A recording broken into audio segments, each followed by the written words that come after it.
Welcome to Watson's Journal, soft-spoken tales to slow the day's thoughts and carry you toward peaceful sleep.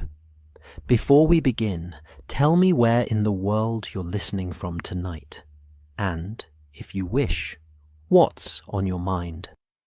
I read every note and love keeping quiet company across distances.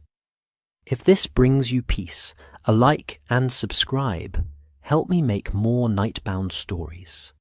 And if you'd like to support even further, you can buy me a coffee through the link in the description.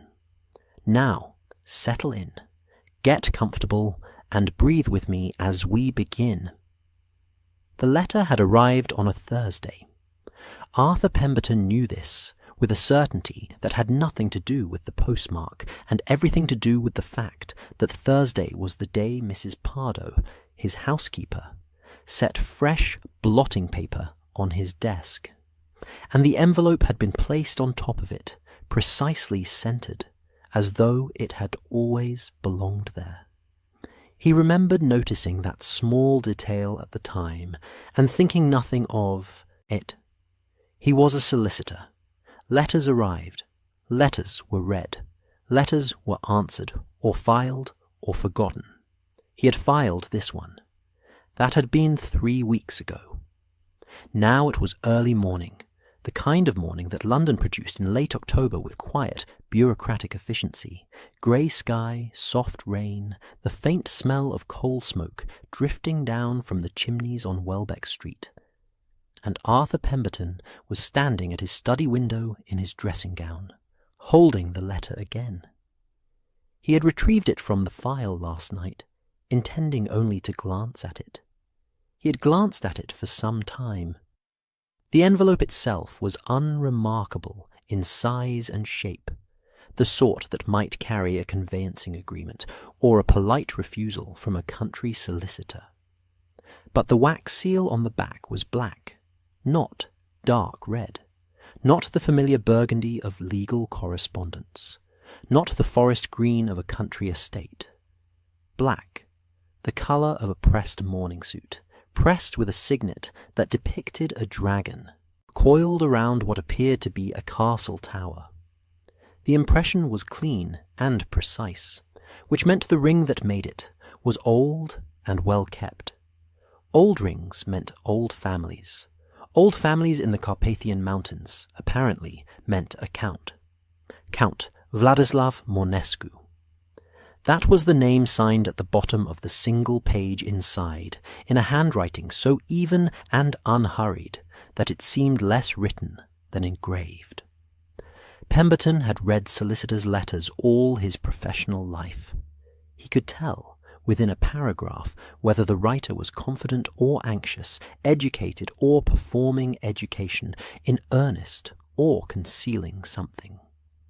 Count Mornescu's letter was the most legible piece of correspondence he had ever received, and he found he could not read it at all. Not in that sense. The words were plain enough. The Count had recently acquired, through a series of legal transfers, the interest in several English properties, warehouses primarily, along the Thames, and wished to have an English solicitor of good standing verify the titles, confirm the deeds, and ensure that the arrangements were, as he put it, properly concluded. He required someone discreet. He had been given Mr. Pemberton's name by a mutual contact, whom he did not name, a mutual contact who did not name themselves, recommending a solicitor to a count whose address was a castle in the Carpathian Mountains, for warehouse properties along the Thames. It was, Pemberton had concluded 3 weeks ago, almost certainly nothing unusual.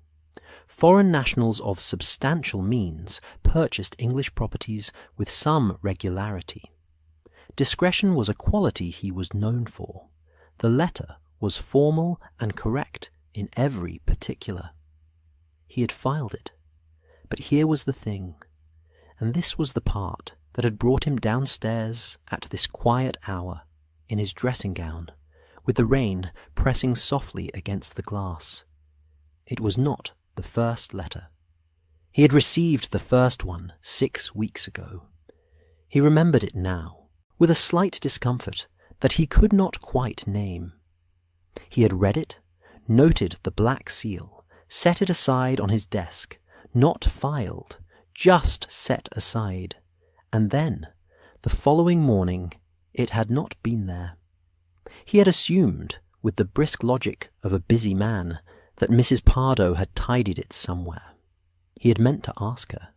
He had not asked her. And then, 3 weeks later, the second letter had arrived, identical in every meaningful way to the first.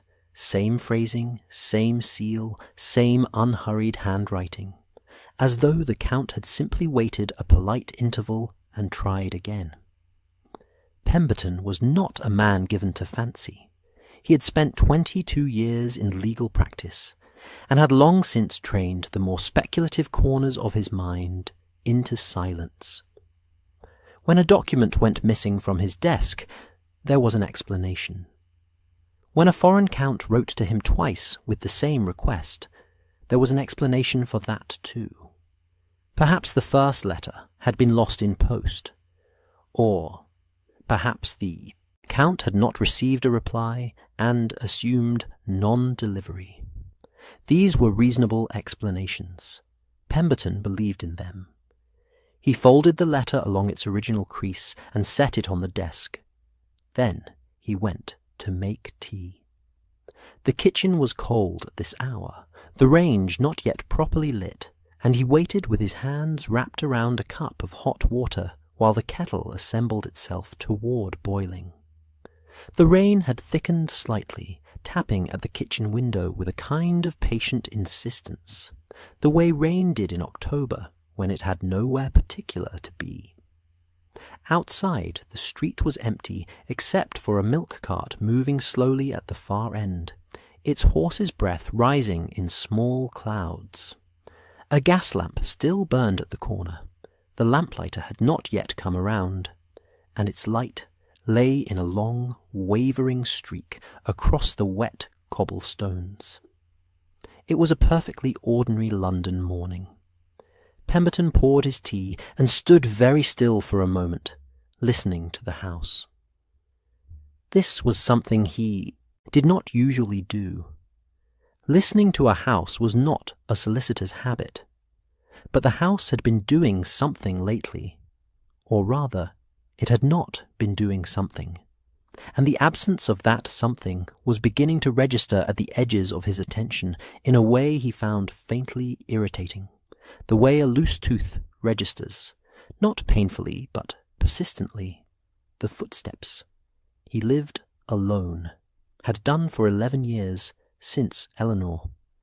There was Mrs. Pardoe, who came mornings, except Sundays, and his clerk Hatch, who came to collect papers twice a week. The house's footstep vocabulary was, therefore, extremely limited and entirely familiar to him. Mrs. Pardoe moved with a slight drag on the left foot, an old ankle complaint, and Hatch moved quickly and always on the balls of his feet, because Hatch was 23 and had not yet learned to walk as though time were not urgently running out. Pemberton's own footsteps he could not hear, because one rarely does. But 3 times in the past fortnight he had been sitting in his study in the evening, reading, nothing dramatic, simply reading. And he had heard footsteps in the hallway, not Mrs. Pardoe's drag, not Hatch's haste. A measured, unhurried step, the kind that a person makes when they are very certain of where they are going, and are in no particular rush to arrive. It had happened the first time, and he had looked up and gone to the door and found the hall empty. It had happened the second time, and he had stood very still and listened until it stopped, somewhere near the foot of the stairs. The third time he had not moved at all. He had simply sat and noted that the sound moved from the front door toward the stairs, and then stopped. Stopped precisely when he stopped breathing. He was aware, pouring a second cup of tea in his kitchen at this quiet morning hour, that this sounded rather worse when considered all at once than it had felt when spread across a fortnight. Spread across a fortnight, with legal briefs on the desk and Mrs. Pardoe's reliable presence each morning. It had been easy to assign each instance a small, sensible explanation. Old houses settled, sounds carried from the street. He had perhaps fallen briefly into the drowsy inattention that preceded sleep, and misheard the traffic. These were still reasonable explanations. He picked up his tea and walked back to the study. The letter was where he had left it, beside the blotter, in the grey morning light. He looked at the black seal, the dragon, the tower, and he looked at the address block at the top of the single page. Castle Mornescu, Transylvania.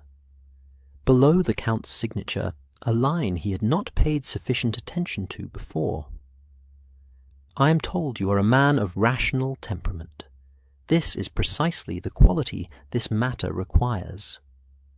He stood there for a moment longer than was strictly necessary.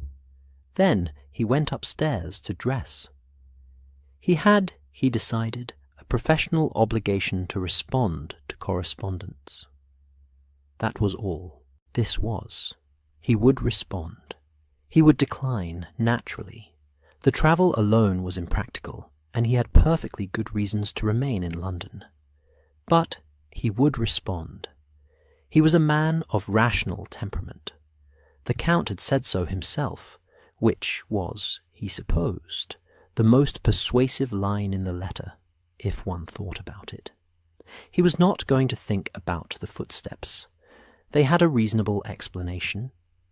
Everything had a reasonable explanation. He chose his coat carefully. He had an appointment this morning that he had not, until this moment, entirely admitted to himself. There was a certain address on Baker Street, 221B, where a certain consulting detective maintained rooms, and a reputation that had, over the past decade, developed the particular quality of London landmarks. Everyone knew it was there. Not everyone was certain they believed it. And those who needed it tended to arrive at its door with the slightly sheepish expression of people who had walked around the block twice before knocking. Pemberton walked around the block only once. The morning had brightened fractionally by the time he reached Baker Street. Not sunshine, nothing so dramatic. But the rain had eased into a fine mist that softened the outlines of everything it touched, turning the street into something almost impressionistic. Brown brick, pale sky, the dark shapes of cabs moving at a leisurely pace, the yellow glow of a baker's window at street level, releasing the warm smell of bread into the cold air. London smelled, in the mornings, of bread and horses and coal and something mineral from the river, all layered in a way that was simultaneously unpleasant and deeply, unmistakably itself. He found the door. The paint was black, well kept, a small brass fixture. He knocked before he could reconsider. The landlady who answered was a woman of middle years, with an expression that suggested she had admitted many troubled people through this door, and found them, on the whole, manageable.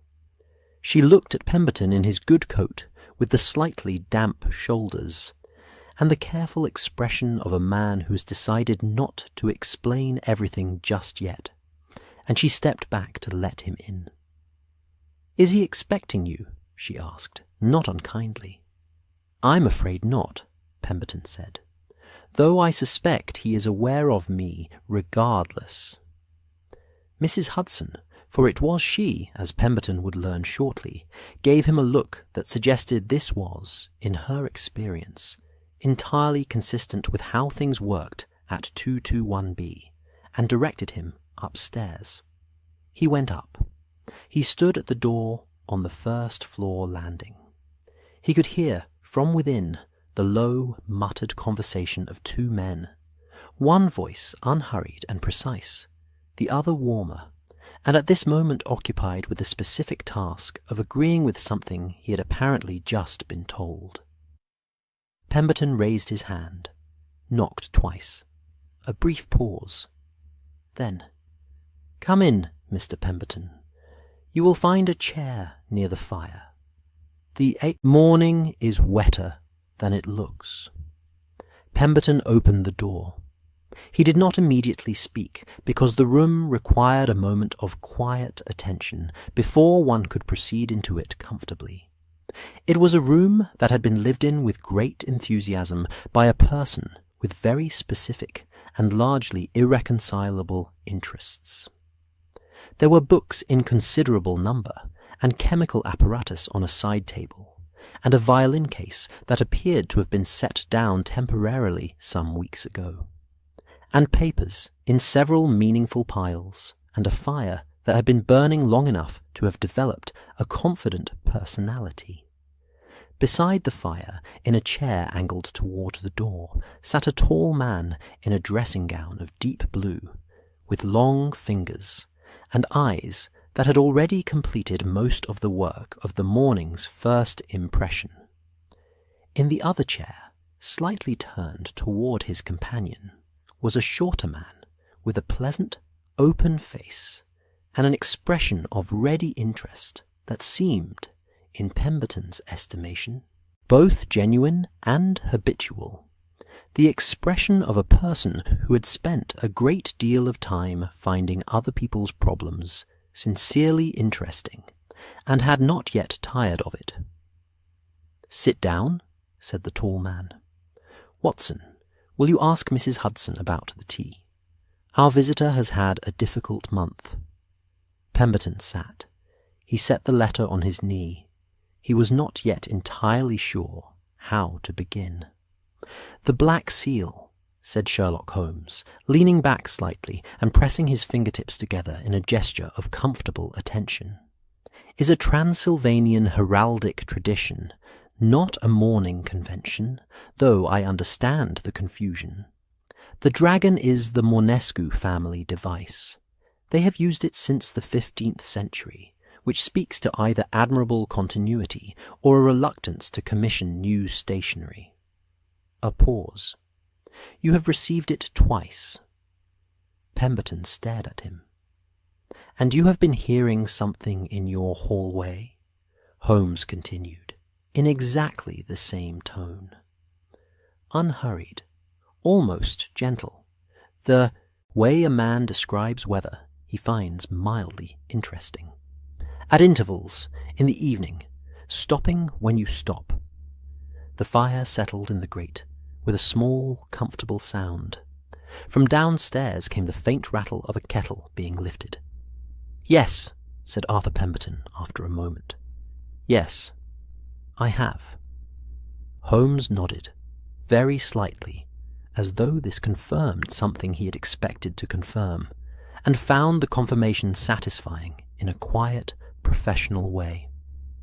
"Then," he said, "I suggest you tell me everything, from the beginning, including the parts you have decided are reasonable explanations."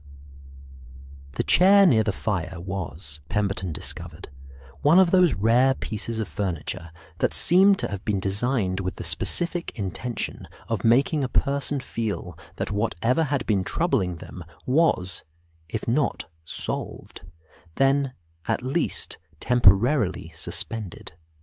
It was wide and deep, upholstered in a faded burgundy that had long since softened into something more complicated. A colour that existed between red and brown and the particular shade of old comfort. And it received him with the unhurried generosity of something that had held a great many troubled people before him, and expected to hold a great many more. He sat. The fire did its work beside him, shifting and settling in the grate with small domestic sounds, the tick of cooling iron, the faint sigh of coal adjusting itself, a brief crackle when a piece caught properly and brightened for a moment before steadying. The room smelled of pipe tobacco and something faintly chemical underneath, and of books, that particular smell of paper and binding, and the slow exhalation of printed thought that accumulates in rooms where reading is taken seriously. It was not an unpleasant combination. It was, in fact, almost precisely the smell of somewhere that had been steadily thinking for a long time. Dr. Watson had gone downstairs with the quiet efficiency of a man who understood that tea was not a courtesy in this room, but a necessity, and who had made his peace with that understanding some years ago. Holmes had not moved from his chair. He sat with the composed stillness of a person who is not being still so much as simply not requiring movement at the moment, a distinction that Pemberton, watching him, could feel without being able to articulate. "Begin wherever you like," Holmes said. "Though I would suggest the first letter rather than the second, since the gap between them is likely more interesting than either." Pemberton looked at him. "The first letter," he said slowly. "I'm not entirely certain I can describe it accurately. I only read it the once." "That will do." So Pemberton began. He began with the Thursday, the original Thursday 6 weeks ago, and the envelope on the fresh blotter, and the black seal, and the single page inside with its engraved-looking handwriting, and its request for a solicitor of good standing and rational temperament. He described what he could remember of the phrasing, which was not precise, but was, he felt, accurate in spirit. He described setting the letter aside and intending to ask Mrs. Pardoe about it, and not asking Mrs. Pardoe about it. He described the 3 weeks of ordinary legal work that had intervened, a conveyancing matter in Kensington, a dispute over a will in Islington, the usual reasonable texture of a working solicitor's life. And then the second letter arriving on its fresh blotter, and the particular quality of unease that had settled on him when he realized it was, in all essential respects, identical to the first. Holmes listened without interrupting. This was, Pemberton suspected, less restraint than technique.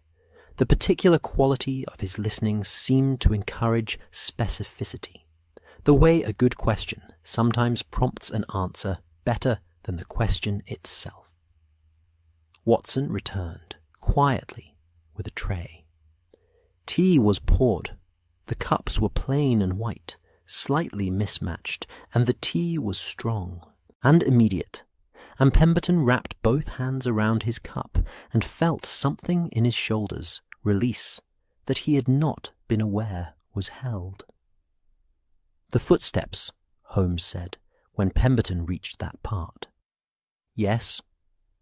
Pemberton described them as carefully as he could. The quality of the sound, the timing, the way they stopped. He felt, as he described it aloud, the faint embarrassment of a reasonable man reporting an unreasonable experience, and he said so. "The embarrassment is noted and entirely unwarranted," Holmes said. "Carry on." Watson, in the other chair, was listening with an expression of warm, uncomplicated attention. There was something about Watson's presence, Pemberton thought, that performed a different function than Holmes's. Holmes made you feel that your problem was interesting. Watson made you feel that you were. It was a useful combination. "That's rather everything," Pemberton concluded. "When I consider it assembled like this, I'm aware that none of it is, strictly speaking, evidence of anything. The letter is a business inquiry. The missing first letter has a dozen explanations. The sounds at night." He stopped. "I live in an old house. "You live in a house that has been recently visited," Holmes said, in exactly the same tone he might use to observe that the weather had been changeable, "by someone who is interested in you professionally. The footsteps are consistent with a single individual, adult, male, of average weight, wearing leather soles, not boots, shoes, and possessing either considerable patience or considerable confidence, since he paused when you paused, rather than withdrawing." Pemberton stared at him. "That is—" He stopped again. "How do you know I live in an old house, for one thing?"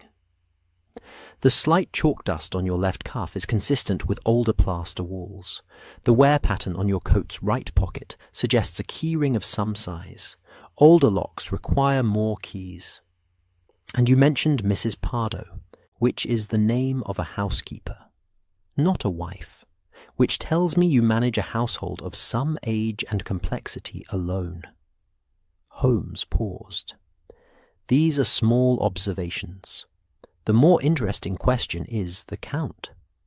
He extended a hand, and Pemberton, after a brief moment, produced the letter. Holmes took it. He did not read it immediately. He held it first, turned it, examined the seal from 2 angles, held it briefly toward the window, where the grey morning light fell flat and even across the paper. He ran a thumbnail along the fold. He brought it briefly close to his face in a way that suggested he was using his nose as much as his eyes, then set it on his knee and read it. Watson poured more tea without being asked. The fire shifted again. Somewhere below, Mrs. Hudson moved with her characteristic brisk competence and the faint sounds of her activity.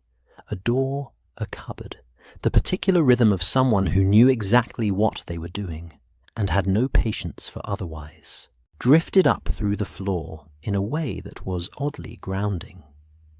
"Paper," Holmes said, without looking up, "is Eastern European in manufacture. The texture and weight are consistent with mills in the Austro-Hungarian region, not English supply. The ink is a carbon-based black of unusually high concentration, which accounts for the appearance of having been engraved. The seal wax contains a compound I associate with older continental formulations. It has not been commercially available in England since approximately 1876. He looked up. "Someone has gone to some trouble to write this letter entirely with materials from home. Whether this is habit or preference or something else is worth considering. Or perhaps," Watson offered mildly, "he simply packed his writing case."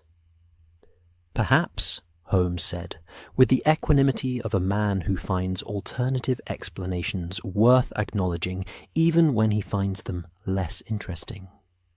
"The content of the letter is, as you say, formally correct in every particular. The properties along the Thames, warehouses, are consistent with a foreign national establishing a logistical presence in England. The request for title verification is standard practice. The unnamed mutual contact is irritating, but not unusual. Wealthy clients are often oblique about their networks." He folded the letter precisely along its original lines. "None of this explains why Mycroft mentioned the matter to me last week." Pemberton blinked. "I beg your pardon?" Holmes set the letter on the arm of his chair and reached for his own cup, which had been cooling at his elbow, with the air of someone remembering that it existed. "My brother Mycroft occupies a position in the government that is difficult to describe with precision, but involves knowing rather a lot of things. He mentioned, in the way that he mentions things he considers important, that the Foreign Office had dispatched a solicitor to the Carpathians some months ago on a matter concerning English property acquisitions. This solicitor has not returned, and the Foreign Office has received no correspondence from him since his arrival at the castle." The room was quiet for a moment. Rain touched the window in a light, patient way. "His name?" Pemberton asked. "Hargreaves. Edward Hargreaves, of Chancery Lane." Holmes set his cup down. "You would not know him. He was, by Mycroft's account, a man of rational temperament, which is, you'll notice, the same quality the Count specified in his letter to you." Watson shifted slightly in his chair. It was not a nervous movement. Watson was not. Pemberton was coming to understand a man much given to nerves. But it was the movement of a person who has just placed a piece of information next to another piece of information and found the adjacency notable. "So the Count has written before," Watson said, "to someone else, and that someone else went." "And hasn't been heard from since," Holmes said. "Yes." Another silence. This one had a different quality than the first. Not uncomfortable, but attentive, the way silence becomes when everyone in a room is thinking in roughly the same direction. "I should like," Holmes said presently, "to accept this case." Pemberton looked at him. "You should like?" He paused. "The Count has not engaged you. He has written to me as a solicitor. He has written to a solicitor of rational temperament." Holmes's tone carried the particular lightness of a man making a point he finds slightly amusing. "I am, by several definitions, a man of rational temperament. Watson is a man of rational temperament, with the additional advantage of medical training.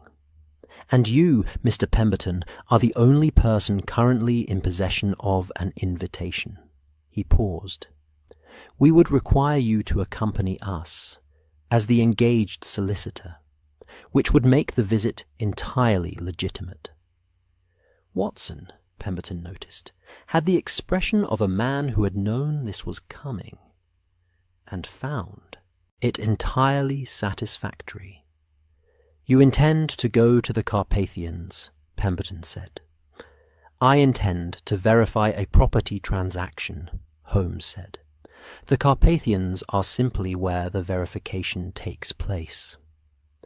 Pemberton looked at the fire for a moment. He looked at the letter on the arm of Holmes's chair, with its black seal and its patient, engraved handwriting. He looked at Watson, who met his gaze with an expression of calm encouragement, the expression of a man who had done this sort of thing before and found it, on balance, worth while. "The warehouses along the Thames," Pemberton said slowly. "The Count, he is bringing something to London. Several somethings by the shipping manifests Mycroft was kind enough to share. Crates, primarily. Large ones, of native Carpathian soil." Holmes reached for his pipe from the mantelpiece in a gesture that suggested the gesture was partly thinking. Transylvanian aristocrats have, historically, maintained strong connections to their native earth. It is a well-documented cultural tradition. "Soil," Watson repeated. "He's shipping soil to London warehouses. In considerable quantity." Holmes turned the pipe in his fingers without lighting it. "It is, as I say, a cultural tradition. It is also a logistical operation of some complexity, which suggests it is important to him. And things that are important to people are, in my experience, the most reliable guides to understanding them." He set the pipe down. "I should like to understand Count Monescu." Pemberton sat with this for a moment. Outside, the rain had eased again into that fine, almost invisible mist that was less rain than the memory of it. The street sounds drifted up soft and indistinct. A horse somewhere. The distant iron complain of a gate. the faint bell of a church marking the half-hour in the unhurried way of churches that have been marking half-hours for several centuries and have developed a philosophical attitude toward the task. "When would we leave?" he asked. "I would suggest Thursday," Holmes said. "The Channel crossing is calmer mid-week, and Thursday appears to be a day the Count favours for correspondence." It was, Pemberton thought, either a coincidence or a small, dry joke. With Holmes, he was beginning to suspect the distinction was not always the point. "I will need to arrange my practice," he said. "Naturally. Hatch is capable, I assume. He has been managing your Kensington matter competently since you became distracted by the letter." Pemberton opened his mouth, closed it, looked at Holmes with the expression of a man revising several assumptions simultaneously. "You are going to continue doing that," he said. "Almost certainly," Holmes agreed, pleasantly. Watson, from his chair, made a small sound that was not quite a laugh, more the sound a person makes when they are choosing, out of professional loyalty, not to laugh, but have allowed themselves the private acknowledgement that something was funny. Heat covered it by reaching for his cup. "More tea, Mr. Pemberton?" he said. Pemberton looked around the room, the books, the fire, the violin case, the chemical apparatus, the papers in their meaningful piles. He looked at the two men in their chairs, one precise and electric and still, one warm and steady and quietly amused. He thought about his study at home, and the empty hallway, and the letter on the blotter, and the footsteps that stopped when he stopped. "Yes," he said. "Thank you, Doctor. I think I will." Outside, the mist continued its patient, unhurried work on the windows of Baker Street, and the morning moved on at its own London pace, indifferent, comfortable, full of its own quiet complexity. And inside the rooms at 221B, 3 men sat by a fire and made the quiet, practical arrangements by which an unusual journey begins. Not with drama, not with haste, but with tea and conversation, and the slow, settling certainty that something is about to be understood. Holmes had already sent a note to Mycroft before Pemberton had finished his second cup. He did not mention this, but the sound of Mrs. Hudson returning from the post, and the particular satisfied quality of the silence that followed, told Watson everything he needed to know. He caught Holmes's eye across the room, and Holmes looked briefly, mildly back at him with the expression of a man who finds his own efficiency quietly reasonable. Watson shook his head, very slightly, in the way of a man who has been shaking his head at the same person for years and has not stopped finding it worthwhile. The fire burned on. Thursday, then. The Carpathians.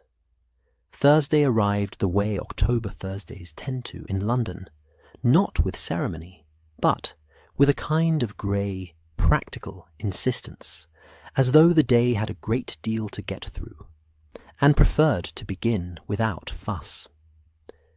Pemberton met Holmes and Watson at Victoria Station at a time that was, by any reasonable measure, earlier than necessary.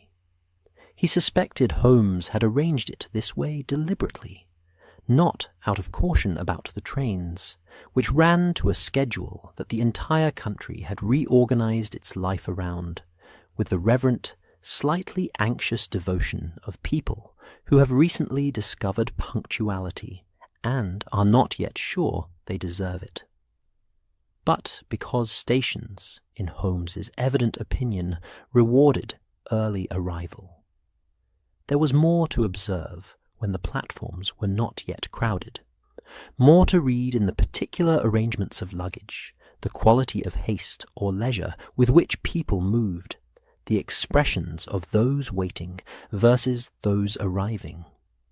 Watson, for his part, arrived with a bag that suggested he had packed for several contingencies and a medical case that suggested he had packed for a few more. He had the expression of a man who had done this before, left London on short notice for uncertain destinations with Holmes, and had developed, through repetition, a kind of cheerful equanimity about the business. He greeted Pemberton with a handshake and a look that said, straightforwardly, that everything would very likely be fine, which was the kind of look that was worth a great deal at 7:15 on a damp Thursday morning. Holmes was already on the platform when they arrived, standing near the engine with his hands in his coat pockets, watching the activity around him with the particular quality of attention that managed to appear entirely casual while missing nothing. He had a small bag. He had his pipe, unlit, in one pocket. He had, apparently, already identified something interesting about the coal merchant's cart at the platform's far end, and was in the process of concluding a chain of thought about it that he did not share. "The boat train departs in 12 minutes, he said, by way of greeting. "We have seats in the second carriage. The Channel crossing will take just under 2 hours, depending on the weather, which is going to deteriorate this afternoon, so the morning passage will be smoother than it sounds."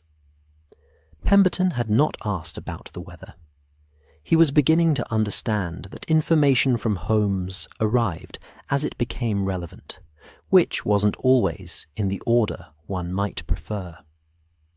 They boarded.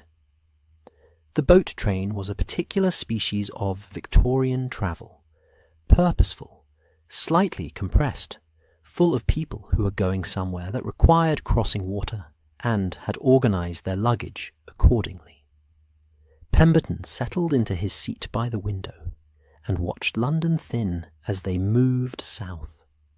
The dense press of terraces and warehouses giving way by degrees to the wider spaces of Kent. The fields appearing with their particular late October exhaustion, brown and quiet under the pale sky, the hedgerows stripped back, the occasional farmhouse sitting solid and unchanged in the middle distance, as though it had decided long ago that it was not going anywhere, and had nothing further to prove. Watson had produced a small notebook, and was writing in it with the comfortable absorption of a man for whom writing was a form of thinking. Holmes had closed his eyes, which did not mean, as Pemberton had initially assumed, that he was sleeping. It meant something else entirely, a quality of internal attention that made the closed eyes feel like a kind of intensified wakefulness rather than its absence. "The first letter," Holmes said, without opening his eyes, "somewhere near Tunbridge. The one that disappeared from your desk. I've been considering Mrs. Pardoe." "She has been with me for 9 years," Pemberton said immediately. "I don't doubt her loyalty. I question her observation. Did you tell her you were expecting correspondence from a foreign client?" "No." "Then she would have had no reason to handle it differently than any other letter. Which means, if it was moved by someone who came after her, and before your next morning in the study." He opened his eyes. "Who has a key to your house besides Mrs. Pardoe?" Pemberton thought. "My clerk Hatch, my brother, though he's in Edinburgh, and I keep a spare with the house agent, as all tenants do." "The house agent," Holmes said, and closed his eyes again. He did not elaborate. He did not need to.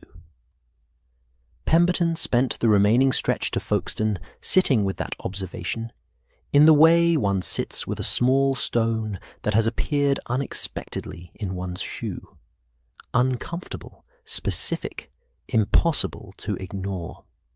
The channel was grey and textured, the water moving in long, low swells that rocked the packet steamer with a rhythm that was either soothing or unsettling, depending entirely on one's constitution. Watson found it soothing. Pemberton found it manageable. Holmes stood at the rail for part of the crossing with his coat collar up and his eyes on the French coast emerging from the haze, and looked entirely at home with the cold and the spray, which was the sort of thing about Holmes that Watson had clearly stopped being surprised by, and Pemberton was only beginning to catalogue. France arrived efficiently. Then came the train to Paris, a different quality of journey. The French countryside conducting itself with a certain compositional self-confidence, the fields more deliberate, the villages more arranged, the light doing something slightly different than it did in England, softer at the edges, as though the sun had been persuaded to take a more accommodating angle. Paris itself they did not see, transferring through the Gare de l'Est in the organized chaos of a major terminus, the air full of French and steam, and the particular smell of a large station buffet serving food to people who were too hungry to be particular. Watson bought 3 coffees and a paper bag of something pastry-related that turned out to be excellent. Holmes read a timetable. Then the eastbound express, and the long, deepening slide into the continent, through Strasbourg, where the Rhine appeared briefly between the buildings like a confidence shared in passing, and into Germany's flatlands, which moved past the windows with a steady agricultural patience, and then Austria, and the quality of the journey began to change in ways that were difficult to specify, but impossible to miss. It was partly the architecture, the buildings acquiring an ornate, layered quality, decorative details accumulating on facades, as though each generation had added its own flourish, and no one had ever suggested restraint. It was partly the light, which grew richer and more amber as they moved east, the afternoons lasting longer in that particular continental way. And it was partly something in the rhythm of the journey itself, the train moving through landscapes that were older, in a felt sense, than the English countryside, carrying in their arrangement and their names and the character of their horizons a weight of centuries that settled around the shoulders like a coat. Vienna was a cup of coffee at a high-ceilinged café near the Westbahnhof, and Watson read an English newspaper 3 days old with the contentment of a man who knows the news will be the same news regardless. And Holmes had a brief, precise conversation in German with a railway official that resulted in some adjustment to their onward arrangements, the nature of which he did not immediately explain. "The direct connection," he said, returning to the table, "has been discontinued for the winter. We take a branch line from Bratislava." "Discontinued," Pemberton said. "Seasonally. The mountain routes are managed differently once the autumn sets in." He picked up his coffee. "It adds several hours."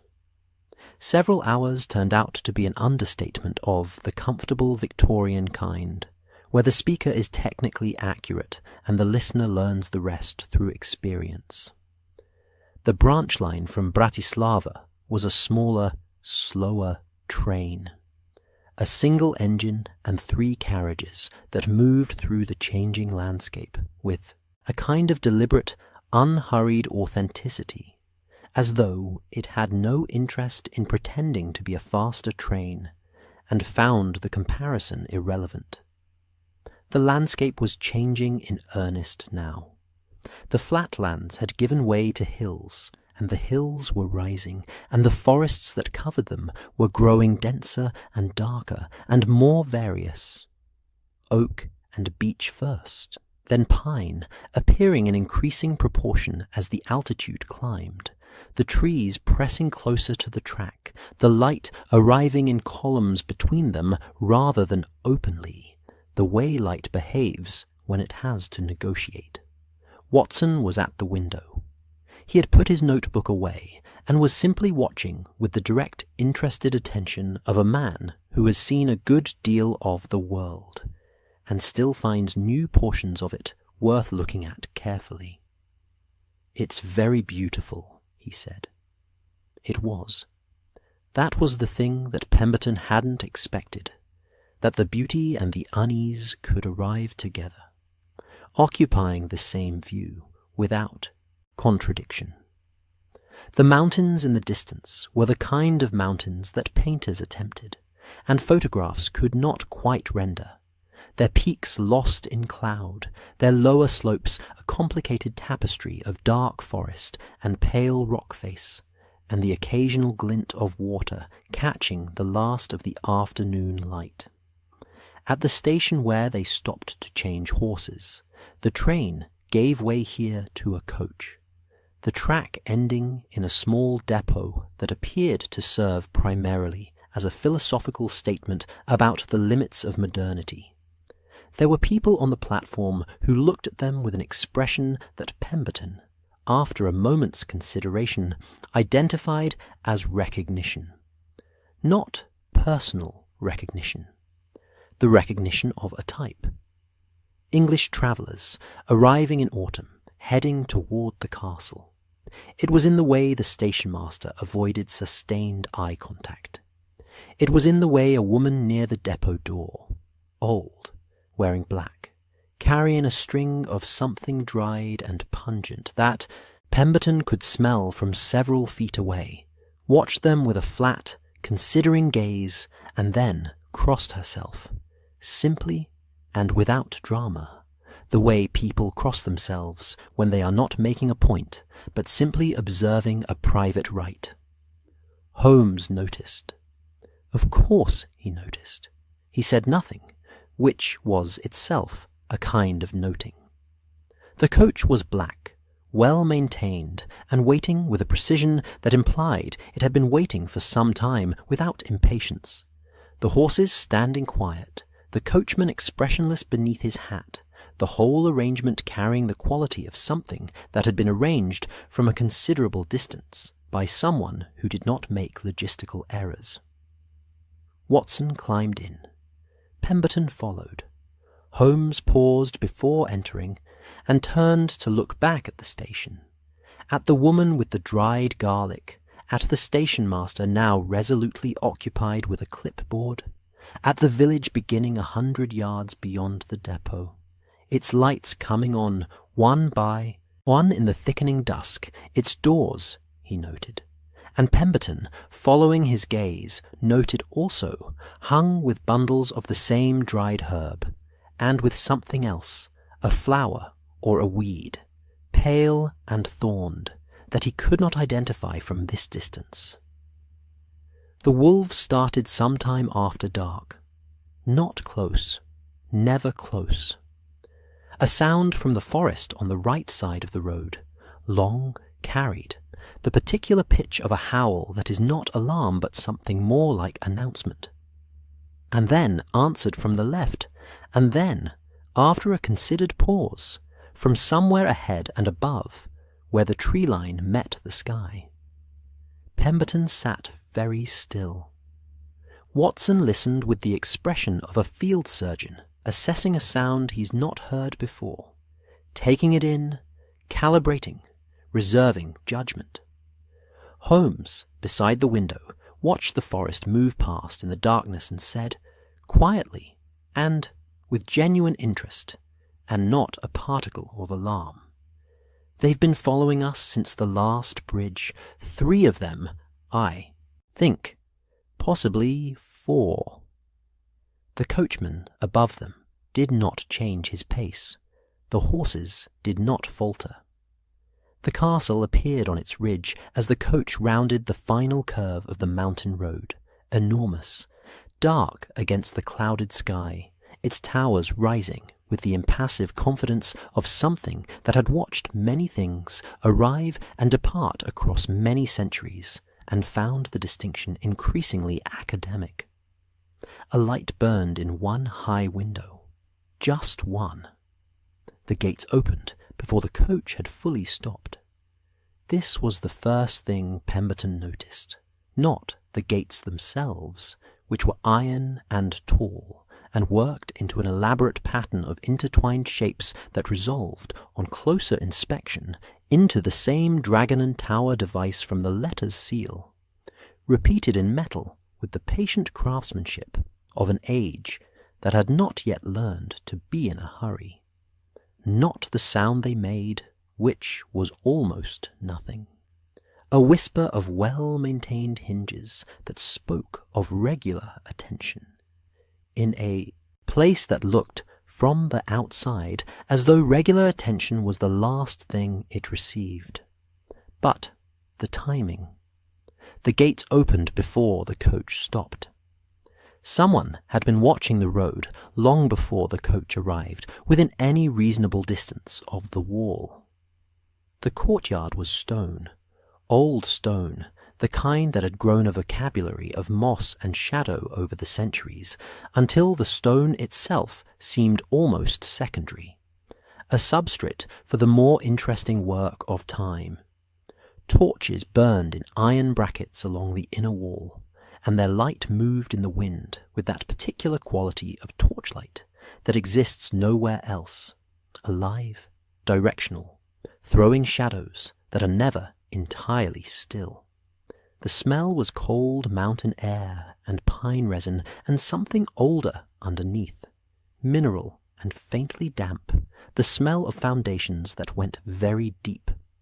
A servant, young, dark-coated, silent, in the way that suggested silence, was a professional requirement rather than a personal inclination, appeared at the coach door before any of them had moved to open it. He collected their bags with an efficiency that precluded assistance, indicated the entrance with a gesture that precluded questions, and led them inside. The entrance hall was the height of 3 ordinary rooms. Pemberton was not, by nature, a man easily impressed by architecture. He had been in the Inns of Court. He had visited country houses on professional business. He had stood in Westminster Hall, which had been making people feel appropriately small since the 11th century. But the entrance hall of Castle Monesco achieved its effect, through different means than scale alone. It was the accumulation of detail, the density of the past present in every surface, the portraits on the walls in their heavy frames depicting faces that shared certain features across what appeared to be 5 or 6 centuries of commission. The same jaw, the same quality of gaze, a dark directness that the painters had perhaps not chosen but simply recorded.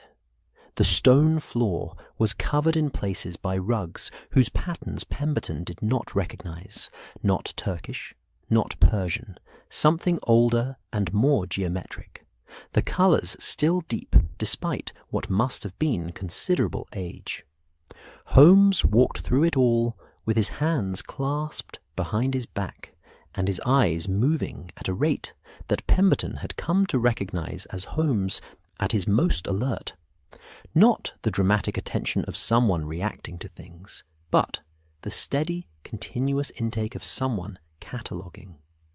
Watson looked up at the portraits, and then looked at Holmes, and raised his eyebrows very slightly. Holmes returned a look of mild confirmation.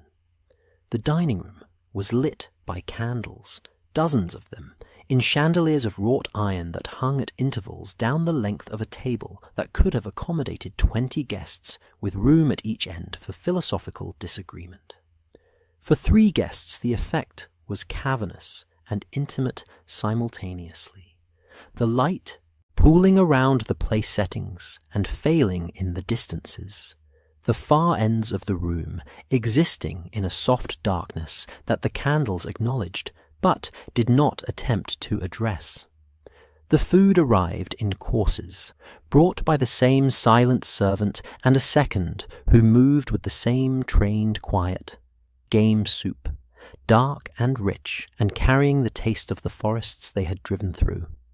Roasted meats with herbs Pemberton could not identify, but found deeply good. Bread that was dense and slightly sour and tasted of somewhere specific. Wine from a bottle with no label whose colour in the candlelight was nearly black. The Count arrived between the soup and the meat. He came through the door at the far end of the room, the one that had remained closed, and walked the length of the table with a pace that was unhurried and entirely even, the pace of a man on his own ground who has never needed to adjust his speed for anyone. He was tall, and his clothes were formal in a way that suggested formality was his natural state, rather than an effort. A dark coat of excellent cut, a white shirt that had the quality of things that have always been well maintained, a stillness in his bearing that was not rigidity, but something more like architecture. His face was the face from the portraits, not resembling them. The same face, the jaw, the directness of gaze, dark eyes that held the candlelight without appearing to reflect it quite the way eyes generally do. Or perhaps Pemberton was imagining that, here in this room, in this light, in these mountains, after this journey. "Mr. Holmes," the Count said, in English that was precise and without error, and carried an accent that belonged to no single place. "Dr. Watson, Mr. Pemberton." He inclined his head to each of them in turn. "You are very welcome." His voice was a low instrument, the kind that carries without being raised, the kind that rooms organize themselves around. "Count Monescu," Holmes said, "your hospitality is considerable." "My home is old," the Count said, taking his seat at the head of the table, with the naturalness of a thing that has always been true. Old homes accumulate the habit of hospitality. It requires less effort than it appears. He gestured, and wine was poured. Pemberton noticed, reaching for his glass, that the Count's glass was filled, but not raised, that the food, when it arrived, was placed before the Count, with the same attention as the others, but remained where it was placed, that the Count's participation in the meal was entirely conversational. He spoke with genuine interest about the journey, about London, about the English legal system's peculiarities, about the properties along the Thames, with a specificity that confirmed he had studied the matter carefully. But nothing passed his lips except, once, a very small sip of wine that he set down immediately, and did not return to. Holmes ate with appetite and attention. Watson ate with the straightforward enthusiasm of a man who had been travelling for several days and found good food, a reasonable response to the fact. Pemberton ate carefully, tasting things, with the slightly suspended quality of someone whose attention is elsewhere. The conversation moved through the property matter with a smooth, professional efficiency. The Count outlined his requirements. Pemberton asked the appropriate questions and received answers that were detailed and legally coherent. Holmes listened with an expression of polite interest that Pemberton now understood concealed something considerably more active. It was, on the surface, exactly what it appeared to be: a business dinner between a foreign client and his engaged solicitor, conducted in a well-appointed dining room with good wine and competent service. On the surface. The silver was the first thing. Not all the serving pieces were silver. Some were pewter, some appeared to be a darker alloy. But three of the larger pieces, the soup, tureen, a platter, and a candlestick at the table's centre were silver, with that particular soft luminosity of old metal well cared for. Pemberton had looked up from his soup at some point during the Count's explanation of the Thames warehouse leases, and found his own face reflected in the curved side of the tureen, distorted, slightly comical, the reflection that curved silver produces, and had, from mild social habit, glanced toward the Count to see if the same reflection applied. It did not.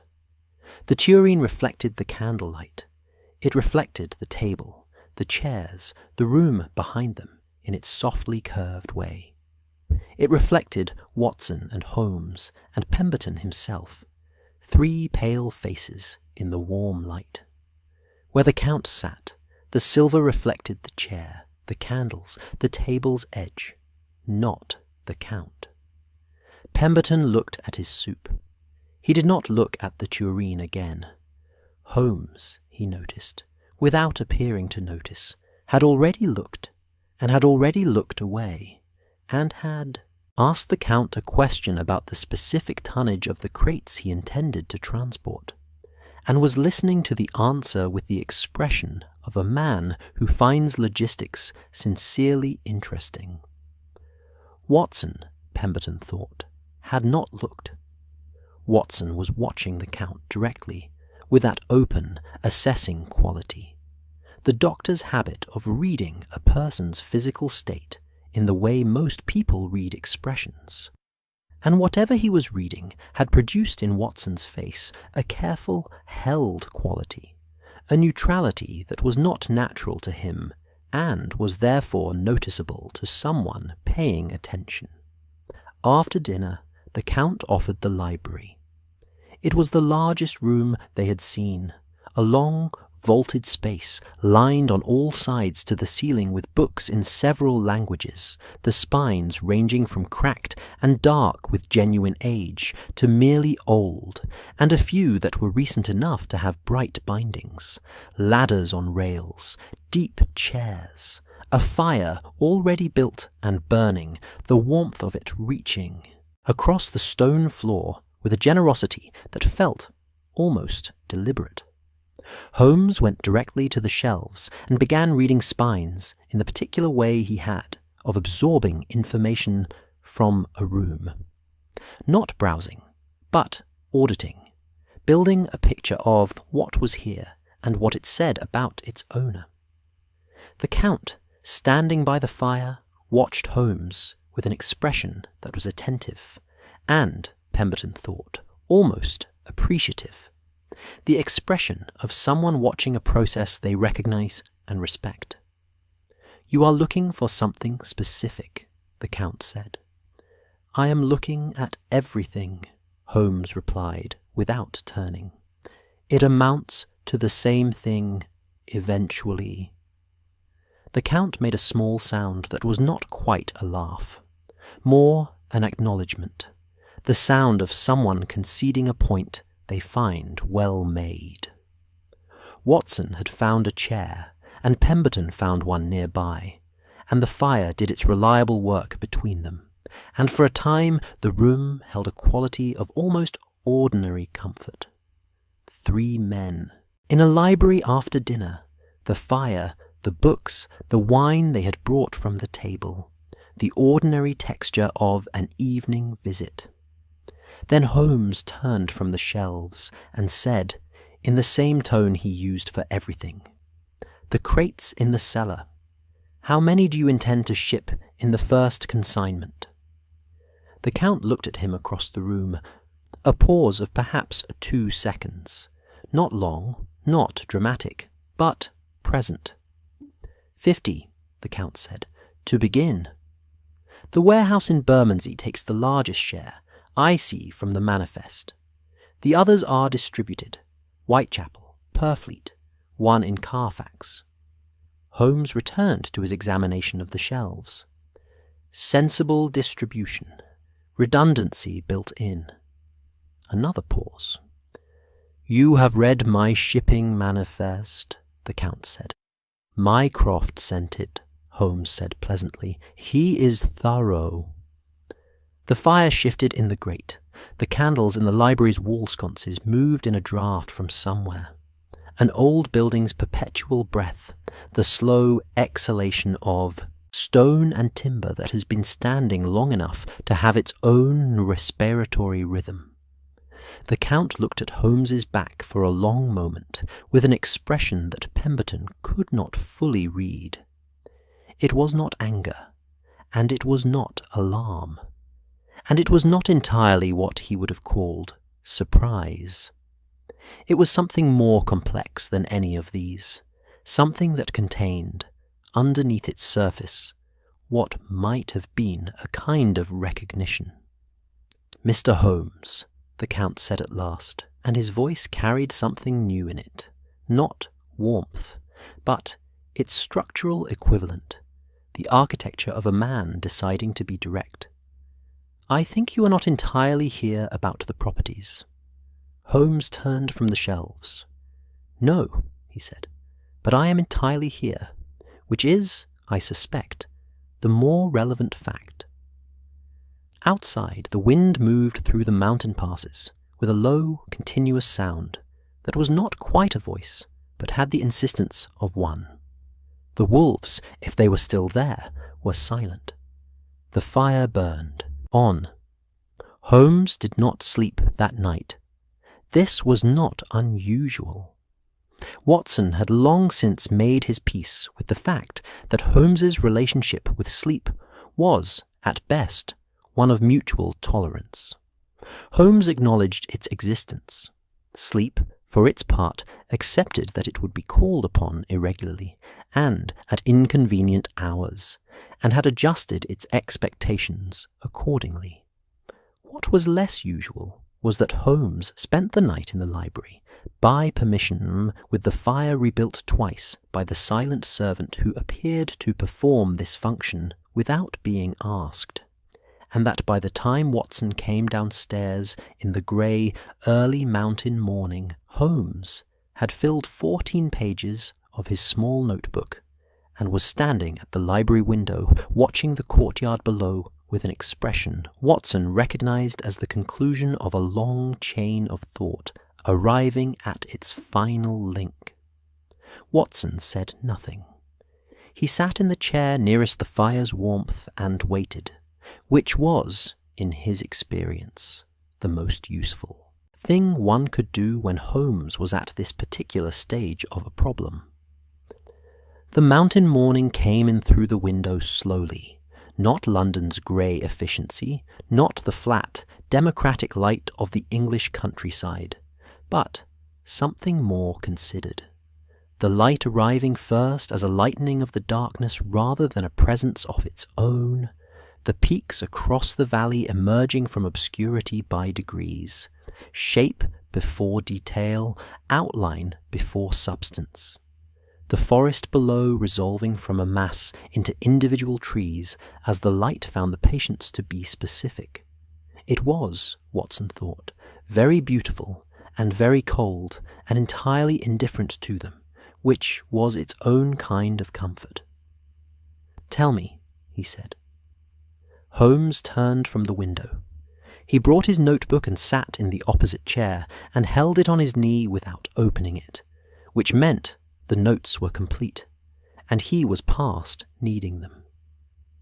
"The Count," Holmes said, "does not eat, does not drink, in any meaningful sense, does not appear in reflective surfaces, maintains a schedule that has not included daylight hours to any observable extent since we arrived.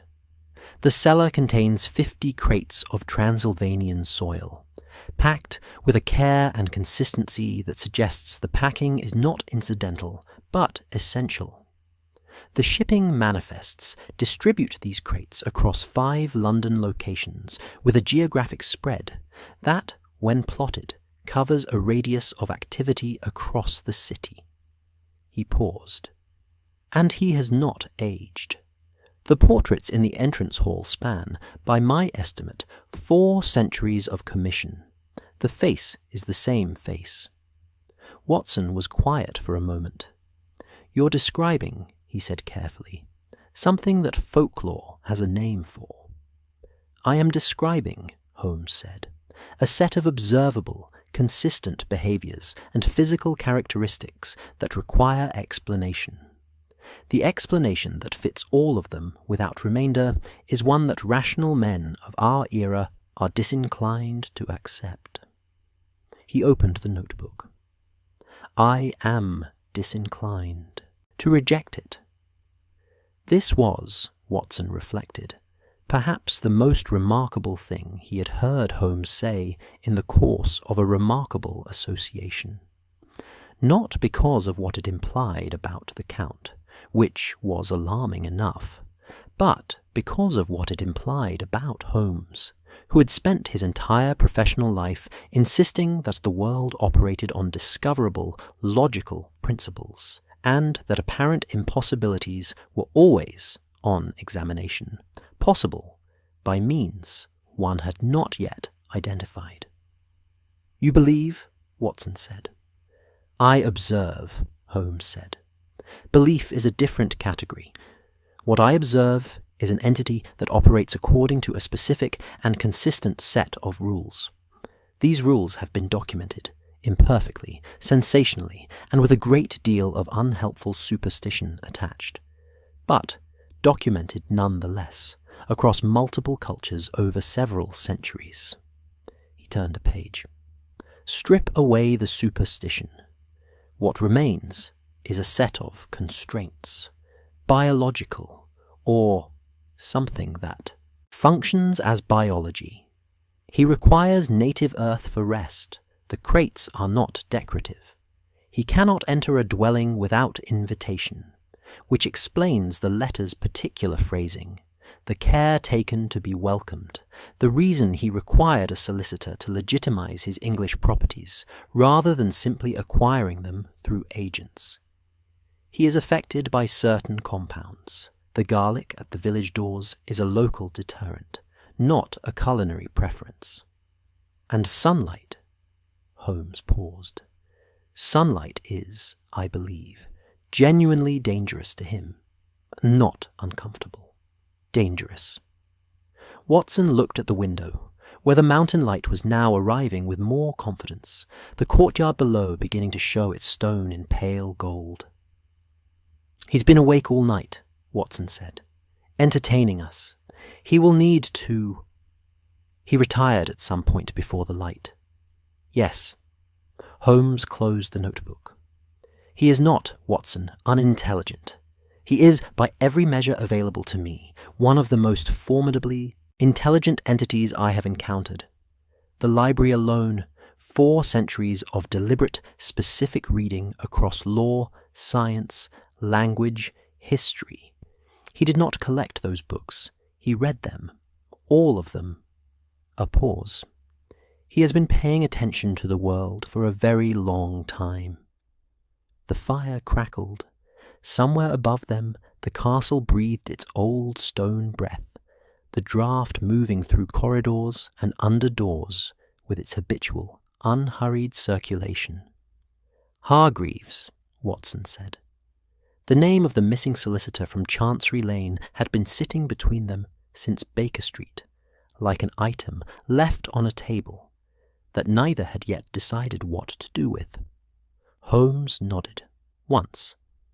Hargreaves came, was welcomed, conducted his business, and then he stopped. "The Count is not careless. I do not think Hargreaves was harmed out of malice. I think Hargreaves became, from the Count's perspective, a logistical simplification. A man who had seen too much and whose continued independent existence in London presented a complication. That is a very calm way to describe a man's disappearance."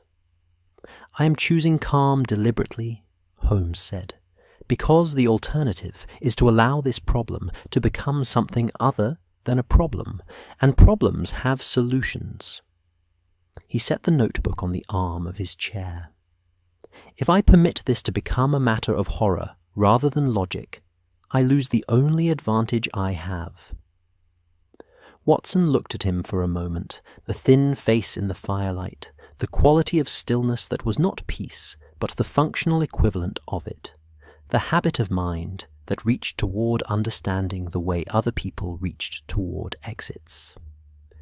"What is his purpose?" Watson asked. "In London, the warehouses, the soil, the distribution across the city." "Expansion," Holmes said simply.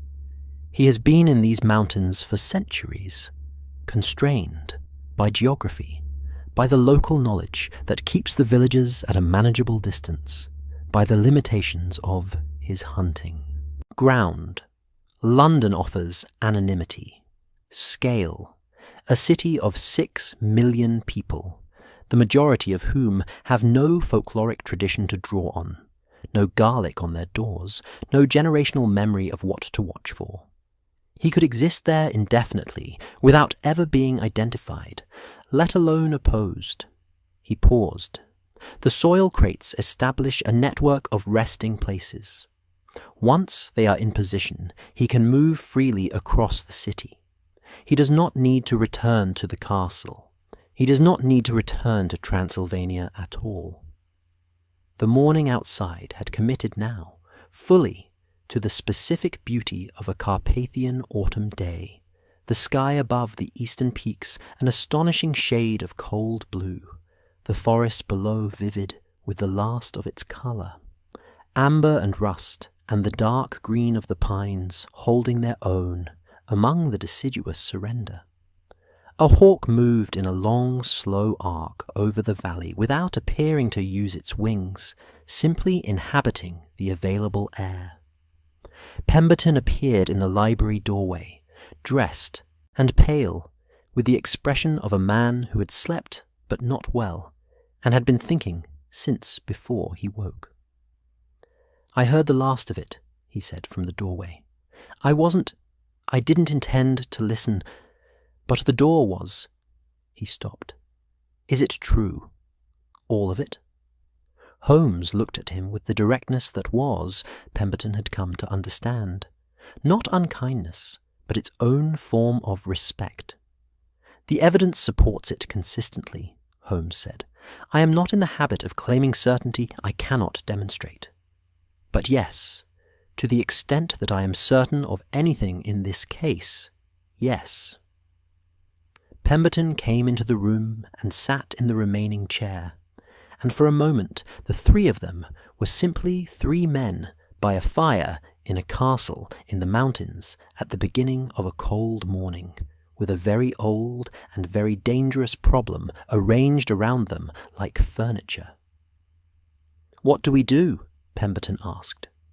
"We do not confront him," Holmes said immediately.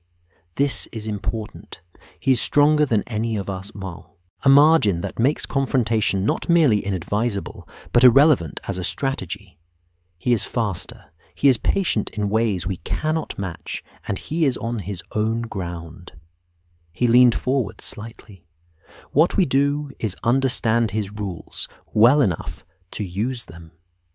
"His rules," Watson said, "the same constraints that limit him, are the mechanism of our exit."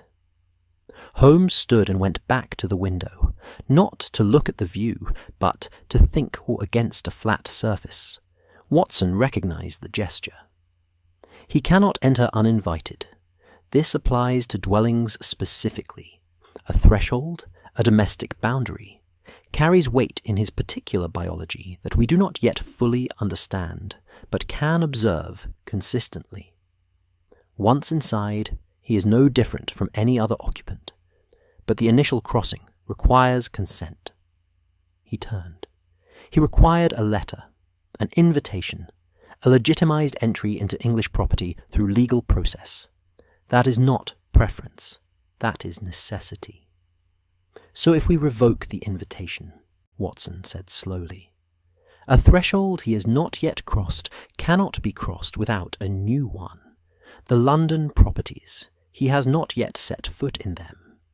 He has purchased them legally through us, but he has not entered them."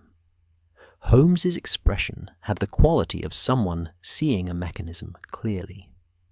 If the properties change hands before he arrives, if the deeds are invalidated, the purchases reversed, the legal standing removed, there is no threshold for him to cross. There is no invitation. Pemberton straightened in his chair. This was, for the first time in several days, a sentence that made use of his specific knowledge.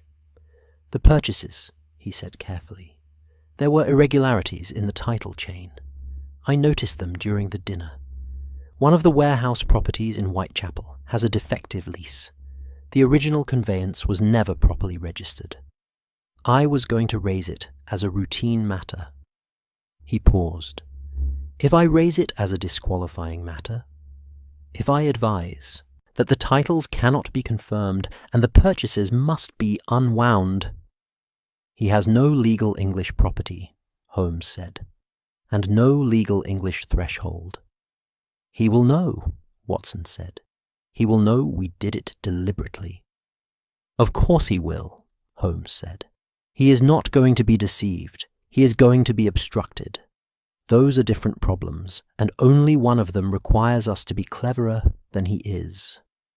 A slight pause. The other only requires us to be more familiar with English property law. Pemberton, for the first time since Thursday, almost smiled. That, he said, I can manage. Holmes returned to his chair and picked up his notebook and looked at the pages he had filled through the night with the expression of a man reviewing his working and finding it sound. Outside the window, the hawk was still there, circling, finding the same thermal reliable, and seeing no reason to look for another. There is one more constraint, Holmes said. The soil. If the crates do not arrive, if the shipment is intercepted, delayed, redirected, he cannot establish the London network. He can cross a threshold once it exists. He cannot rest without his earth. He set the notebook down. Mycroft has sufficient influence with the Thames Customs Authority to hold a shipment indefinitely on grounds of agricultural import irregularities. I sent him a telegram from Vienna. Watson looked at him. You sent him a telegram from Vienna, Watson said. Before we arrived here, before you had confirmed any of this. I had confirmed enough of it from the manifest, Holmes said mildly. The soil alone was sufficient to warrant a precaution. You might have mentioned it. I am mentioning it now. Watson shook his head. That slight, familiar, fond movement. The fire had burned to a steady, confident depth by now, the early morning urgency of the fresh-built flame settling into something more considered, the kind of fire that has found its pace and intends to maintain it. The library held the three of them in its long, vaulted, book-lined quiet, and the Carpathian morning pressed its cold, clean light against the windows, and the castle breathed. They had the rules now. The rules were enough. The plan, as Holmes described it that morning in the library, was not dramatic. This was, Watson reflected, entirely characteristic. Holmes had a particular distrust of dramatic plans, not on aesthetic grounds, though he had those too, but on practical ones. Dramatic plans required timing. They required cooperation from circumstances that had not agreed to cooperate. They introduced variables at precisely the moments when variables were most dangerous. A good plan, in Holmes's operational philosophy, was one that used what already existed rather than requiring anything new to be created, and which succeeded not by overpowering the opposing force, but by redirecting it. The way a good lock does not resist a key so much as simply decline to engage with the wrong one. The Count's own rules were the lock. Their exit was the key. It was Pemberton who identified the specific mechanism, over a breakfast that the silent servant produced with his usual impeccable quiet. Bread, cold meat, coffee that was strong and continental and arrived in a pot that suggested the kitchen had been managing this task reliably for a very long time. The Count, naturally, did not appear at breakfast. The Count, as Holmes had established, would not appear again until the sun had moved entirely below the western peaks, which, at this latitude and season, meant they had the full breadth of the short autumn day. "The invitation," Pemberton said, setting down his cup. "The specific legal mechanism he used. The letter to me, the request for title verification, the requirement that an English solicitor of standing confirm the deeds. I've been thinking about why he needed that specifically." Holmes waited. A property purchase by a foreign national requires a registered English solicitor to act as the confirming party on the title transfer. Without that confirmation, the deed of conveyance is not legally executed. The property does not, in the strict legal sense, belong to him. Pemberton turned his cup in his hands, a thinking gesture, Watson noted, that he shared with Holmes without knowing it. He cannot cross a threshold he does not own. He cannot enter a property without invitation. And a property he does not legally possess is, in whatever logic governs his particular nature, not a threshold he has any right to cross. Which means, Watson said slowly, that the legal confirmation is the invitation. More precisely, Holmes said, the legal confirmation creates the threshold. Before it, the property is simply a building. After it, it is his, legally, formally, in every sense that English property law recognizes. And it is the English property law that his nature appears to require. He's been extraordinarily careful about this. He did not purchase properties informally. He did not use agents who might cut corners. He wrote personally to a solicitor of good standing and asked for proper title verification. He paused. He needs it done correctly. Incorrectly done is not done at all. Pemberton nodded. Which means that if I, as the engaged solicitor, review the titles and find them defective, which the Whitechapel property genuinely is, the lease irregularity is real, not invented, and advise formally that the purchases cannot be confirmed in their current state and must be returned to the vendors for re-execution. The properties revert, Holmes said. The thresholds do not exist, and he cannot compel a solicitor to confirm a defective title. He cannot instruct you to pass something you have professionally assessed as failing. He could instruct me to find a different solicitor, Pemberton said. He could, but that takes time. And time, at this particular moment, is the resource we are managing most carefully. Holmes stood from the table with the clean decisiveness of someone who has finished thinking and is ready to act. I want to be below the snow line before dark. The preparation was quiet and methodical. Watson packed their bags with the efficiency of a man who had packed for departures in conditions considerably less comfortable than this and had developed a system.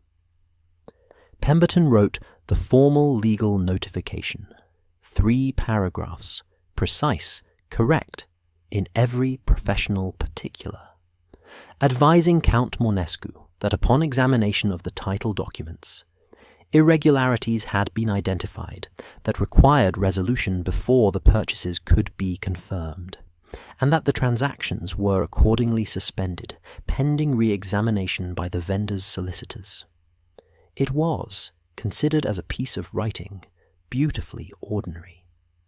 Every word of it could have appeared in any routine conveyancing correspondence in any solicitor's office in England. It contained no drama, no accusation, no indication that its author had spent the previous night sitting in a Carpathian library, learning that the client was 4 centuries old and could not be seen in silver. It was simply a legal document doing what legal documents do, which is construct the world in words and trust that the words hold. Holmes read it and said it was excellent. Pemberton folded it into an envelope with the slightly surprised expression of a man who has just been told by Sherlock Holmes that something he produced is excellent and is not entirely sure how to accommodate the information. They left the letter on the dining room table. The bags were carried to the front door by Watson and set there, and the 3 of them stood in the entrance hall. For a moment in the thin afternoon light that came through the high, narrow windows, the portraits watching from the walls, the stone floor cold underfoot, the door ahead of them. Holmes looked up at the portraits. The face, repeated across the centuries, looked back. "Remarkable," Holmes said quietly, and it was not entirely clear whether he meant it as a criticism or a compliment, and Watson suspected Holmes himself might not have been certain. Then Holmes opened the door, and they walked out into the courtyard. The coach was not there. This was the first deviation from the plan as Holmes had sketched it, and he absorbed it with the stillness of a man who has accounted for deviations as a category, if not in their specifics. The courtyard was empty, stone, torch brackets cold in the daylight, the gate at the far end closed. No horses, no coachman. The mountains beyond the wall indifferent and enormous. "Ah," Watson said. "The horses are in the stable," Holmes said, moving toward the low building on the courtyard's right side. "He would not remove them. He requires the coach himself for his own movements. It will be here." It was. 2 horses and a coach, the horses regarding Holmes, with the moderate suspicion of animals who have not met this particular person before and are reserving judgment. Holmes was, as Watson could have told the horses if horses were receptive to this kind of information, entirely competent with horses. He had grown up with them in the way that people of his background did, as a practical necessity rather than an affectation, and he handled them now with the brisk, respectful confidence of someone who speaks the language. Watson helped with the harnessing. He had done field surgery under conditions that made harnessing horses in a Carpathian courtyard feel straightforward, and his hands remembered the work without being asked to think about it.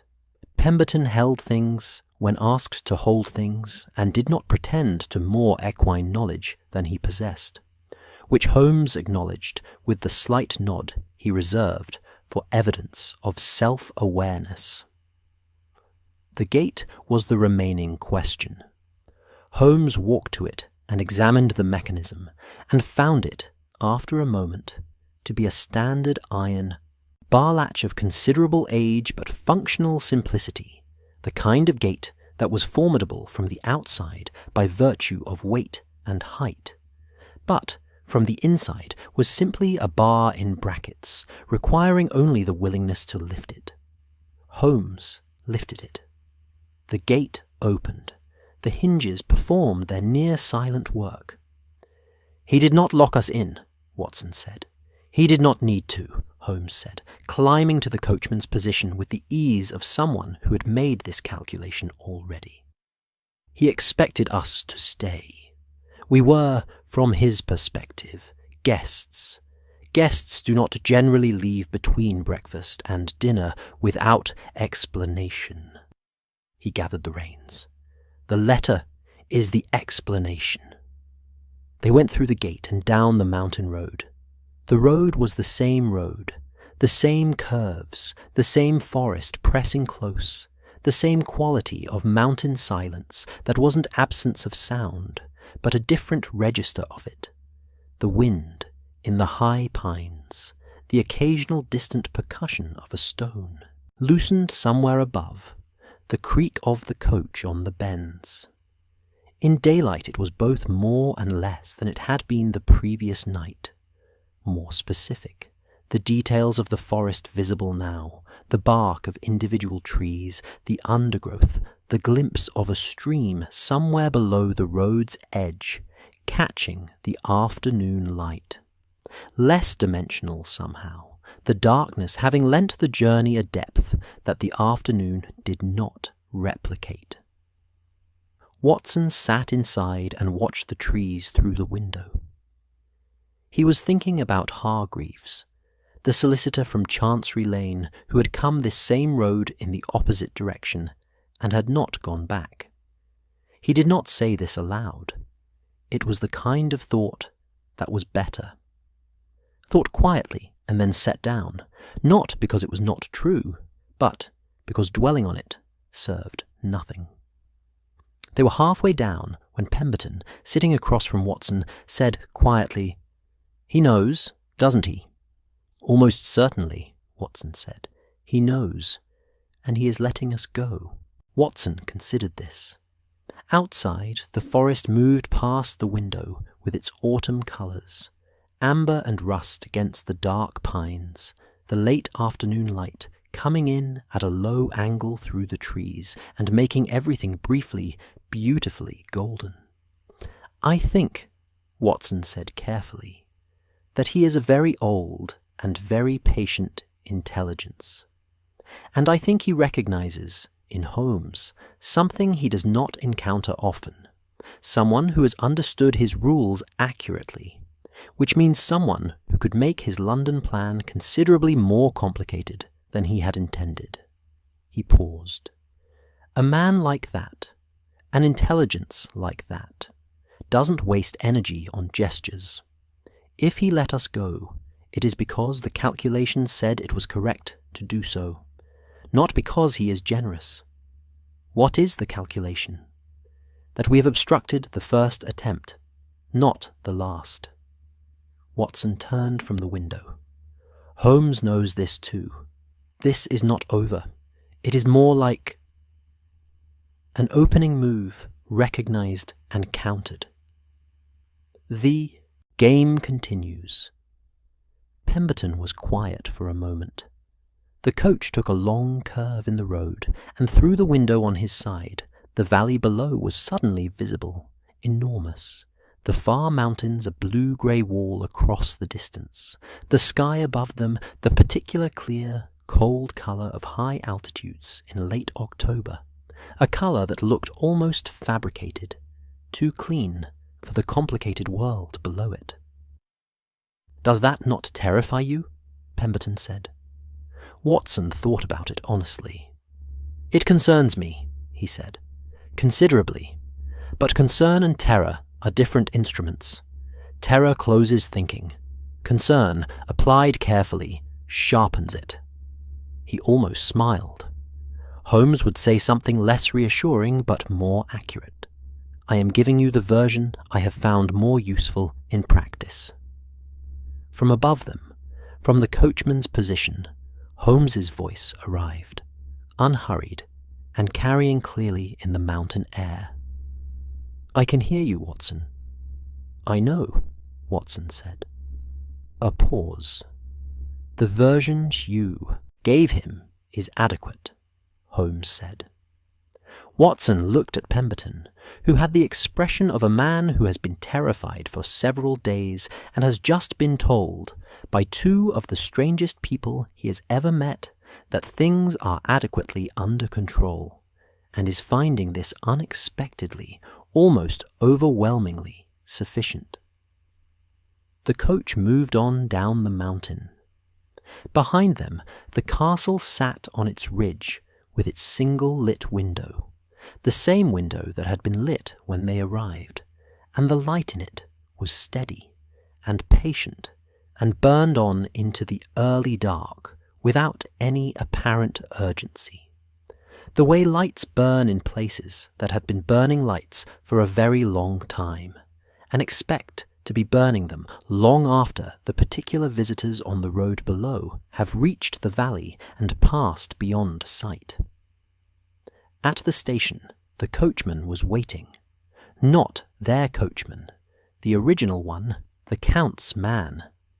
He stood beside a second coach on the depot's edge, with the expression of someone who had been told to be there and was there. He did not speak. He collected the Count's horses with the same trained quiet, and drove them back up the road without looking back. Holmes watched him go with the expression of a man filing a final piece of information. Then he turned to the station and said, "The eastbound connection passed 2 hours ago. There is a westbound in 30 minutes. I suggest we take it." The station master, Pemberton noticed, looked at them with the same quality of gaze as before, that flat, considering look. But this time there was something else in it.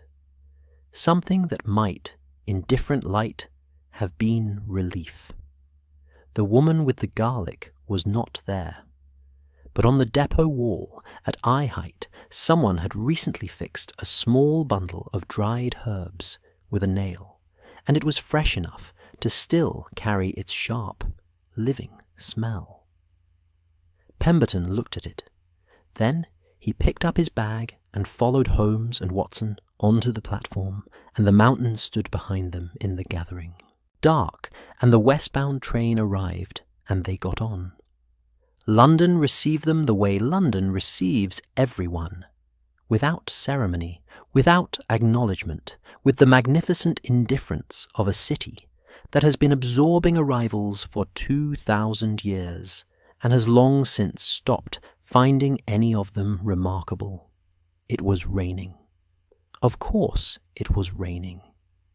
It was November now, and London in November had a particular relationship with rain that went beyond weather into something more like philosophy.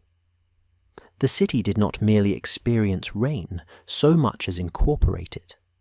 The wet cobblestones, and the steaming horses, and the gas lamps wearing their soft halos of mist, all contributing to an atmosphere that was less miserable than it appeared from the outside, and considerably more comfortable than it had any right to be.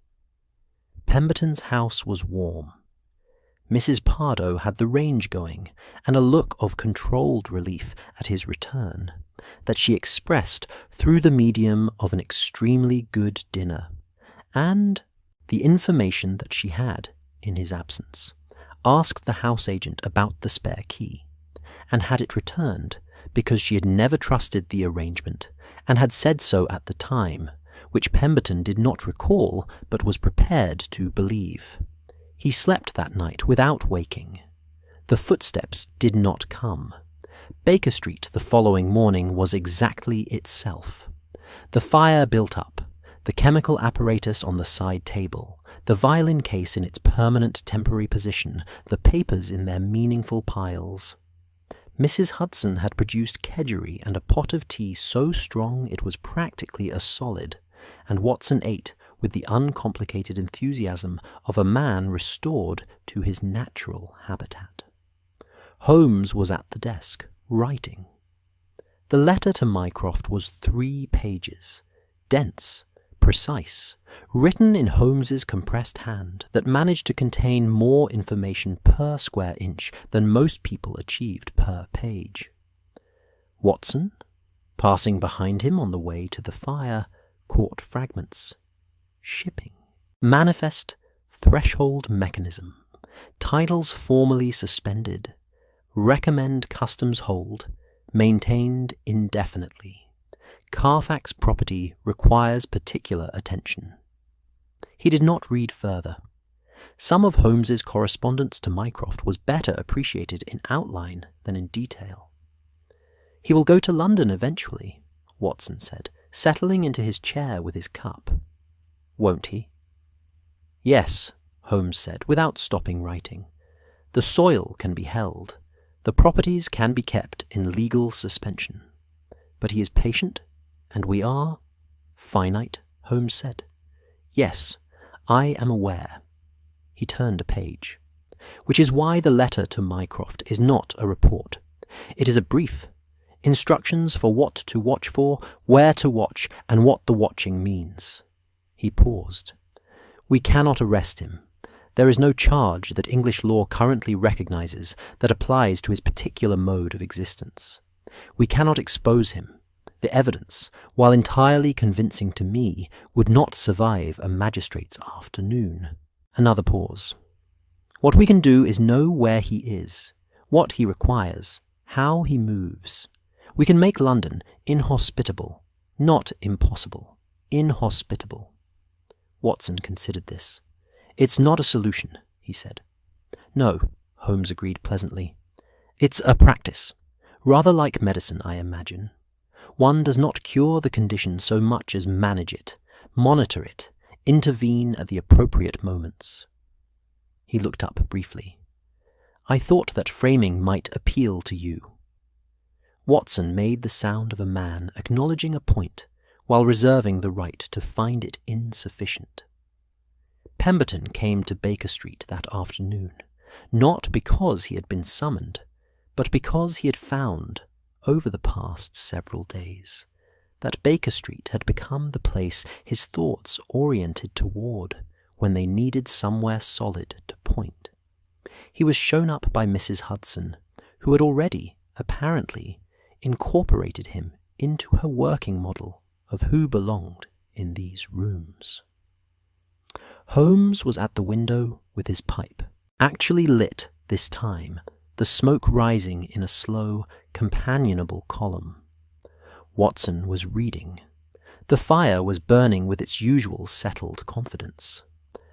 The Whitechapel title, Pemberton said, sitting in his chair, it had become, without anyone formally designating it, his chair. I filed the formal suspension with the vendor's agents. The other properties are being reviewed. It will take several months to untangle, even if someone attempts to re-execute the purchases. He paused.